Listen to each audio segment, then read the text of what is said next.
আসসালামু আলাইকুম। গাজা নীতির বিরোধিতা করে মার্কিন পররাষ্ট্র মুখপাত্রের পদত্যাগ। দর্শক বুঝতেই পারছেন যে মার্কিন যুক্তরাষ্ট্রেও কিন্তু একটা টালমাটাল অবস্থা। ছাত্রদের বিক্ষোভ চলছে, কোনোভাবেই নিয়ন্ত্রণ করা যাচ্ছে না। সব বিশ্ববিদ্যালয়গুলোতে বিক্ষোভ ছড়িয়ে পড়েছে। তার মানে তরুণ সমাজ গাজা নীতির ব্যাপারে বা ইসরায়েলের প্রতি যে নিরঙ্কুশ সমর্থন, সেটাকে যে সমর্থন করছে না, তার একটি বহিঃপ্রকাশ ঘটছে যুক্তরাষ্ট্রে। এটা তো গেল বাইরে, এর ছাড়া জনতা বিক্ষোভ করছে। এখন স্বয়ং মার্কিন পররাষ্ট্র দপ্তরের ভেতরে একদম কোর জায়গায় সেখানেও কিন্তু বিরোধিতা চলছে।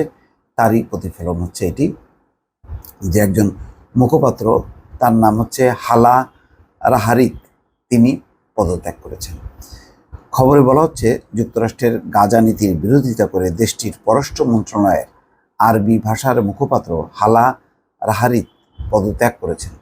বৃহস্পতিবার সামাজিক যোগাযোগ মাধ্যমে লিঙ্কডইনে এক পোস্টে এই তথ্য নিজেই নিশ্চিত করেছেন তিনি। লিঙ্কডইন পোস্টে তিনি বলেছেন, পররাষ্ট্র মন্ত্রণালয়ের সম্মানজনক পদে 18 বছর চাকরি করার পর 2024 সালের এপ্রিলে আমি পদত্যাগ করেছি। গাজা ইস্যুতে মার্কিন সরকারের নীতির কারণেই এটি হয়েছে। মার্কিন পররাষ্ট্র মন্ত্রণালয়ের ওয়েবসাইটে তথ্য বলছে, একসময়ের মন্ত্রণালয়ের অন্তর্ভুক্ত সংস্থা দুবাই রিজিওনাল মিডিয়া হাবের উপপরিচালক ছিলেন হালা রাহারিক। এই সংস্থাটি আরব বিশ্বের সংবাদ মাধ্যমগুলোর সঙ্গে যুক্তরাষ্ট্রের সম্পর্ক গড়ে তোলার ক্ষেত্রে ভূমিকা রাখত। তারপর 2006 সালে রাজনৈতিক ও মানবাধিকার কর্মকর্তা এবং আরবি ভাষার মুখপাত্র হিসেবে মার্কিন পররাষ্ট্র মন্ত্রণালয়ে যোগ দেন তিনি। অবশ্য হালা রাহারিতি প্রথম কর্মকর্তা নাম যিনি যুক্তরাষ্ট্রের গাজা নীতির প্রতিবাদ জানিয়ে পদত্যাগ করেছেন। গত মার্চে একই কারণে পদত্যাগ করেছিলেন মার্কিন পররাষ্ট্র মন্ত্রণালয়ের মানবাধিকার ব্যুরোর কর্মকর্তা অ্যানেলি শেলিন।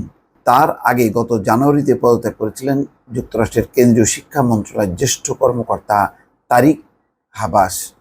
তার মানে মার্কিন পররাষ্ট্র মন্ত্রণালয়ের বা গুরুত্বপূর্ণ পদে নিয়োজিত আছেন যে সমস্ত আরবি ভাষাভাষী বা মুসলিম, তারা কিন্তু একে একে করে পদত্যাগ করছেন।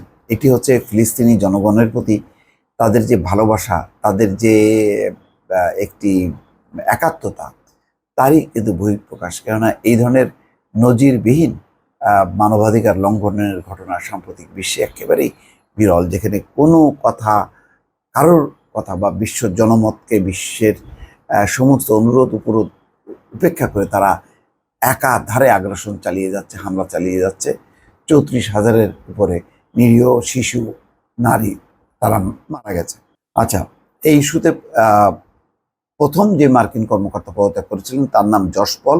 গত অক্টোবরে চাকরি থেকে অব্যাহতি নেওয়া জশ পলও পররাষ্ট্র মন্ত্রণালয়ের কর্মকর্তা ছিলেন। তার মানে এই জায়গাগুলোতে খুবই তীব্র ক্ষোভ বিক্ষোভ সঞ্চারিত হচ্ছে মার্কিন নীতিতে, এবং মার্কিন প্রেসিডেন্ট জো বাইডেনও যথেষ্ট পরিমাণ বিব্রত, যার কারণে ইসরায়েলের একটি সামরিক ইউনিটের উপর নিষেধাজ্ঞা দিতে বাধ্য হয়েছে। অর্থাৎ মার্কিন যুক্তরাষ্ট্রেও কিন্তু ভেতর থেকে একটা প্রবল বিরোধিতা চলছে যে তাদের এই যে ইসরায়েলের প্রতি তাদের যে সমর্থন, সেটি চালু রাখতে যে মার্কিন প্রশাসন কিন্তু হিমশিম খাচ্ছে। দর্শক ভালো থাকবেন, আল্লাহ হাফেজ।